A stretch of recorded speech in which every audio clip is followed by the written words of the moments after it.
Hello everyone, welcome back. At this point, I think I want to say our channel because you're always my guest. It is not my channel. Welcome back to my channel. My name is Adora. So today is not a tech video or a lifestyle video or any of all these things that I normally do. Today is a day that I've chosen to do a video to address the obvious elephant in the room, in the whole world, which is the chaos caused by we human beings. Now there's a difference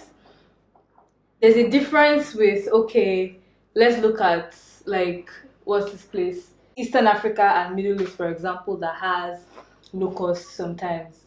That one is not a human engineered problem. Do you get what I mean? Well, if you do like a well, if you want to go back, it might be if you want to start thinking about how they've been treating the environment and blah blah blah. But like just like man to man, that kind of like relationship type of thing, that's not a human created problem. When you look at the COVID pandemic as well, you don't see it as, or the way the COVID pandemic spread, right? You don't see it as a human created problem as well, because it's a virus that nobody really even knows or understands or figures out where it came from. Okay. You get what I mean?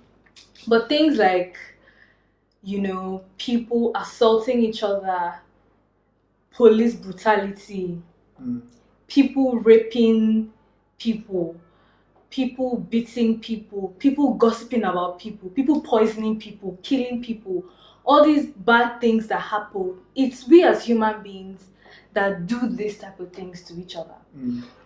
And in this video, we're going to be talking, having a conversation about why we believe that all these things actually stem from a place of us not showing love to one another, and how, if you think about this thing deeply and if you go into the roots, you'd figure out that showing love to one another, having love, us as human beings, would solve most of all the problems that we have created today. I would say most of the problems. I would say all of the problems. All of the problems.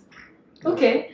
I mean, this conversation, we'll talk about it and we'll figure this thing out together, and hopefully we hope that having this conversation will let you people see things that from angles that you were not seeing it from before, and we hope that we can leave you with something positive at the end of this conversation. But before we start this conversation, since you are a guest on my channel and we're talking about love today, I'm going to be giving you a love pillow, right?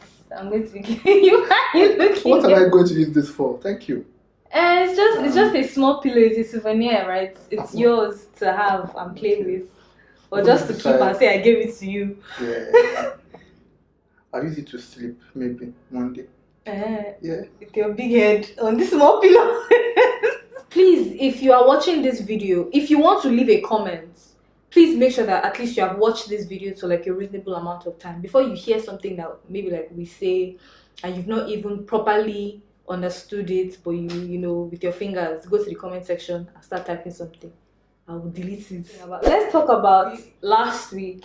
A bunch of things happened in the US and in Nigeria, from police brutality. I mean, the Black Lives Matter hashtag, the conversation didn't start today, but it's like it starts and then it's like water under the bridge and then it comes up again. But like last week, it's like I can't take it anymore. Like everybody just decided to come out and speak, and there were protests in every single state in the US. That's the US.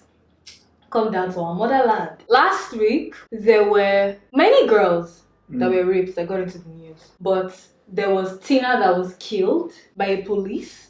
There was Uwa that was studying in church and got raped and killed. There was another girl, I think in Ibadan, that got raped and killed. There was Ada in Enugu. I think the Ibadan story was she didn't give in, so she was.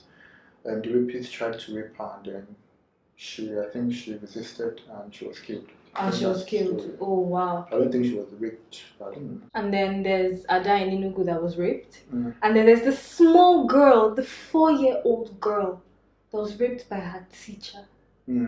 Absolutely. And then there was a sales girl that was raped by a dispatch rider that came to pick something up. And I don't even want to start talking so that I don't shout. Honestly, because I'm trying to make this video and be saying throughout making this video. So I'm going to try not to raise my voice or shout, because it's not the fault of anybody here. So there's no need me raising my voice as anybody. So I'm just trying to, remain cool, calm, and collected, even if I'm sure that that's not possible. I'm screaming in my head, but let's just leave it. And we're talking about all these things that have happened, and like we've said, we even had this conversation this morning, and I think that's why we decided to do this video, right? That the solution was literally given to us 2,000 years ago. Yes, absolutely. So let me, the point is, as human beings,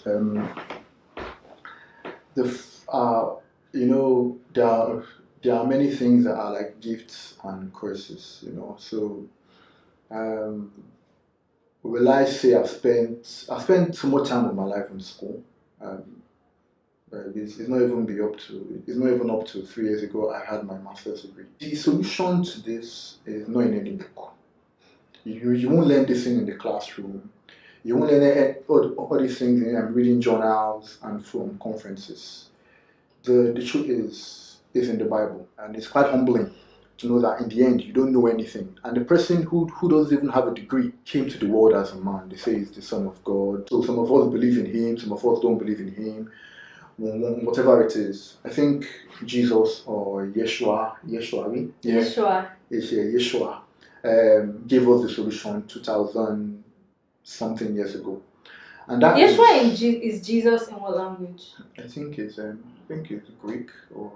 Okay, so Yeshua is Jesus in Greek. So his name is it Greek or Hebrew? I think it's Hebrew. Yeah. Okay, so Yeshua is Jesus in Hebrew. So his name is Yeshua, but people couldn't pronounce it, so they changed it to Jesus. I don't know. I mean, I think the problem was various interpretations. I think they interpreted from Hebrew to Greek, then Greek to Latin, and then something. So by the time it was now coming to English, I think it was now IE something.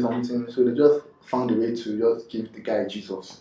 So Jesus basically is the kind of English name. Jesus, like we all know, gave us the solution to this problem. He called it love, and even another guy who was filled with so much wisdom, who I think was also a learned man, quite wise with his books. So he wrote to the Corinthians, and in his letter to the Corinthians, he mentioned that I'm not a Bible scholar or a Reverend Father or a pastor now, so but I think it was in chapter 13, I think, the first letter, where he said knowledge will pass away, is it something like wisdom will pass away or a few other things, but love will remain. And that's truth. I've not found anything that solves the problem yet. So I'll still basically always trace it back to the fact that Yeshua was right. Love is eternal, verse 8. Okay, yeah. Okay. They are inspired messages, but they are temporary. They are gifts of speaking in strange tongues, but they will cease. There is knowledge, but it will pass. Yes.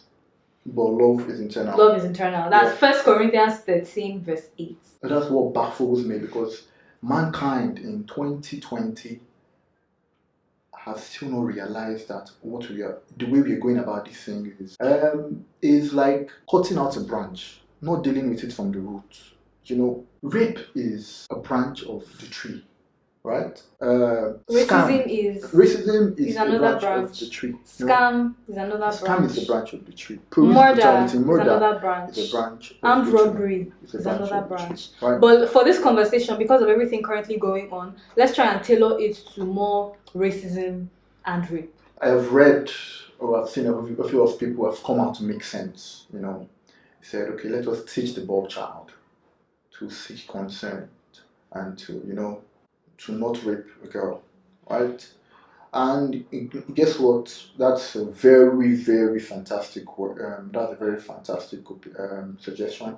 Let us also ensure that the system, the judiciary system, makes everyone accountable for rape, and whoever rapes is judged right, giving a nice punishment so that when they think of rape, they'll avoid rape.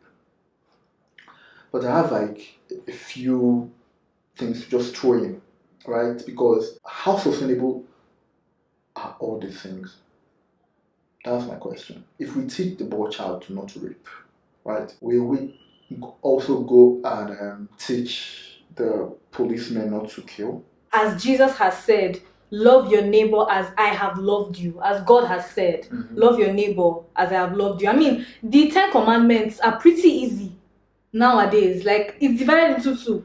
Love of God and love of your neighbor. If you do those two things, you love God and you love your neighbor, it has covered up for the 100 other laws that would have made it the 110 commandments. In my opinion, I don't even love God and love your neighbor is even complex. Just love. You know why? Because in the end, on day-to-day basis, how many people experience God? Every day we experience human beings. We go out and we have human interaction. You see a downfall driver, you see someone driving, and then you're driving also, and then you're insulting the person. This one is hitting this one's car, and everybody's shouting, "You are mad! You are crazy! Shaggy!" And things like that every day. And then we walk small and we see someone in need, and we cannot share, right? So God even said again in the Bible somewhere, again, I don't know, saying, when I was hungry, right, you gave me food. When I wanted shelter, you did what? You gave people a roof over my head, right?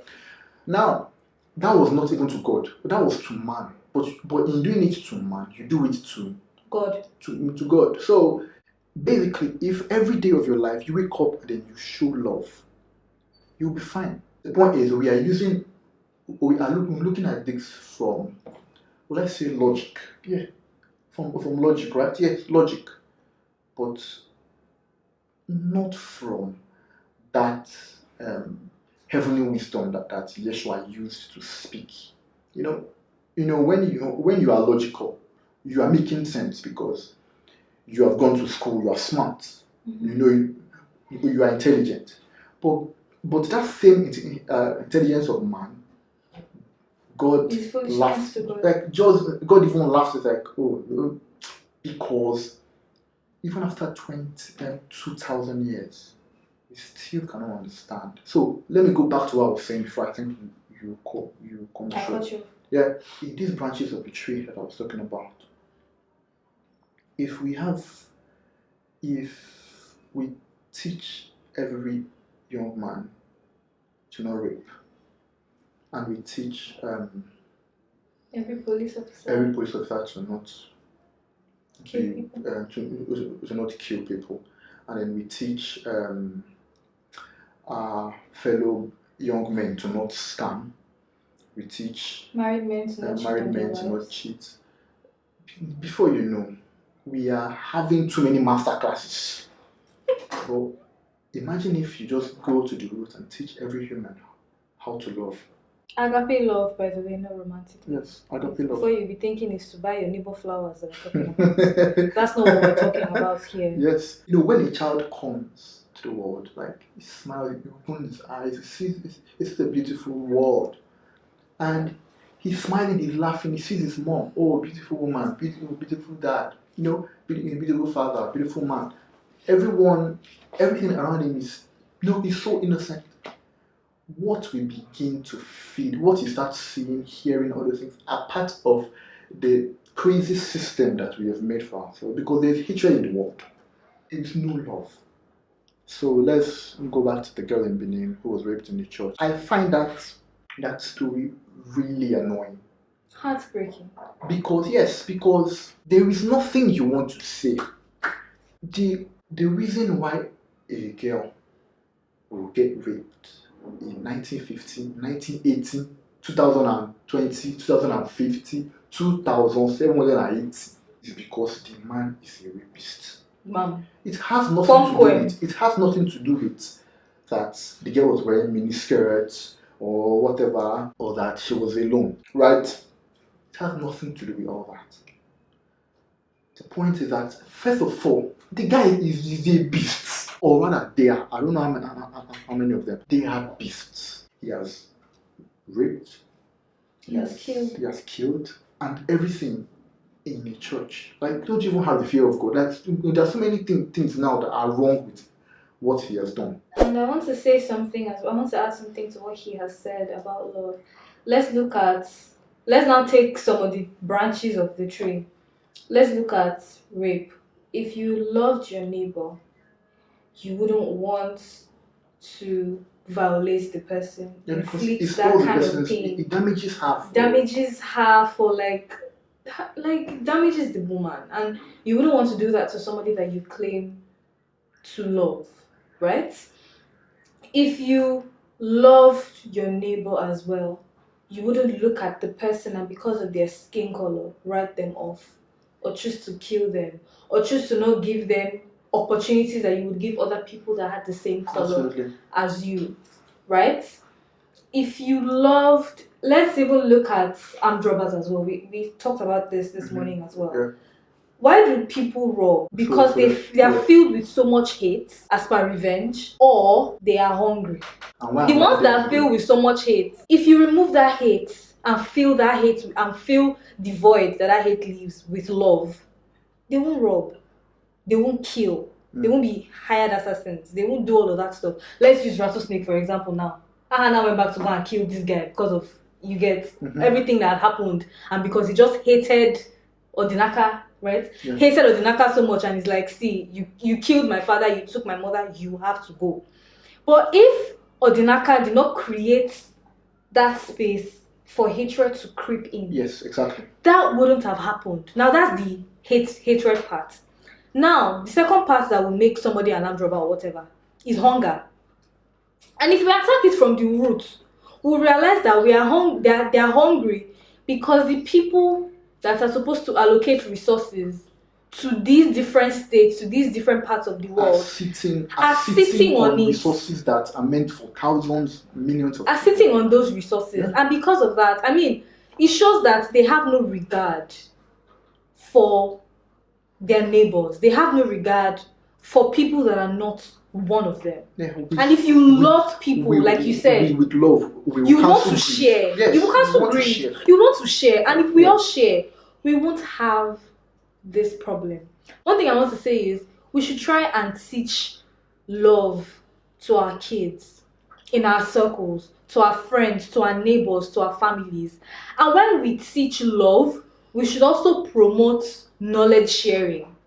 So that when we share this knowledge and the things we know and the examples in the Bible and even testimonies in our lives of how loving people or like showing God's love to one another has made our lives simple or easy, we can share these testimonies with people and preach that as we are showing love, they should also go ahead and show love and teach love. Because if you empower one person to teach and that person goes ahead to empower, or rather if you empower 3 people to teach, you've taught 3 people, these 3 people empower 3 people each. That's already 12 people. And if we keep doing that continuously, we would reach, I'm sure we would even cover more than Nigeria, because I'm sure you have British friends. I have American friends. Do you get? Like, if you reach out to like corners of the world that, you know, you have Kenyan friends or South African friends, you can even touch other parts of the world that are not necessarily your country. So in my opinion, I think we need to, our advocacy should be like a little bit more sustainable. Let us look for sustainable ways to affect humanity, really. So that we are not just taking, because in the end, if we don't, we'll start, or rather, we'll still be where the world or the system has left us, right? So in order to, like what people always say, right? So in order to not get raped, don't dress indecently, don't be alone, don't be this, don't be that, because that's what the world has become, which is Sorry, stupid. I mean, like, somebody should go to, like, if the love is a wonderful place, somebody should be able to go to where the person wants to go to. So My freedom should not depend on your mood or how I'm dressed or how you're feeling. Somebody should be able to wear whatever the person wants to wear and go to whatever the person wants to go to. Now, also, too, because the world is also a bad place, for me not to get scammed, I have to be hiding my card. So don't share your card number. Don't do every time I'm in ATM. They'll say cover your distance so that I don't know. I mean, say security tips to not get scammed. Security tips to not get killed. Don't go out in the night alone. Don't come out to where armed robbers will see you. You know, security tips to not get what again. Many, yes, to not get killed, to not get raped, there is to not get scammed. There are many of them. Why? If I know that the world is a good place, by 2 a.m., if I'm hungry, I'll leave my house and I won't be scared that I'll get killed or I'll get robbed. Right? So, I'm saying my appeal to the world, to everyone watching this video, is love is the sustainable solution. Let us love one another. Right? It is agape love. I'm not saying we should have romantic love for everybody in the world, like she said. But agape love, we need to love everybody. Love the black man, love the white man, love Yorubas, love Igbos, love Hausas. You know? It just goes to tell you that if there was love and no greed, people can live together. Like, there won't even be need for boundaries. My parting words is, if things have been happening for a long time and we've been doing strategies, Millennium Development Goals, we didn't achieve them. Why? On paper, they were fantastic. Same to the SDGs too. I think on paper, absolutely fantastic. And the last one, partnerships. That's where we should work on bringing everybody together. But in that, I think that's the 17th one. So partnerships for UN states. So I think that's the 17th one, and then it is from there that we can start to advocate for agape, advocate for love.